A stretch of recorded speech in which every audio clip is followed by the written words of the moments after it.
Nik zantimintegi dut izena, eta Gurutzetako ospitaleko larrialdi pediatrikoetan egiten dut lan, eta sekzio burua naz. Zergaitik hitzen behar dugu asmaz, tanok dakigu zelako garrantzia daukan umearoan, eta milaka umek kontsultatu egiten dabe urtero, bai lehen mailako arreta zerbitzuetan, eta baita larrialdi zerbitzuetan. Eta bebai kopuru handi batek kontsultak izaten ditu haur neumologia kontsultetan.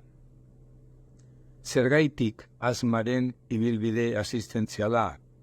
Bazten batean horrek hobetu aldaualako, ume hauek zelan tratatzen ditugun, familiak ere zelan ezagutzen daren gaixotasuna, eta baita ere erraztu egiten dugulako profesionalok egiten dugun lana.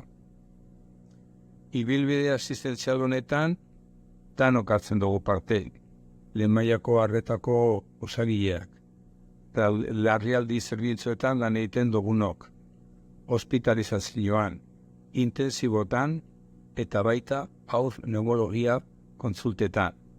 Eta kalitate indikadoreak dekoz, bai ume hauei emoten jaken arretari buruzkoak, eta baita identifikatzeko eta tratatzeko asma iraunkorra duten umeak.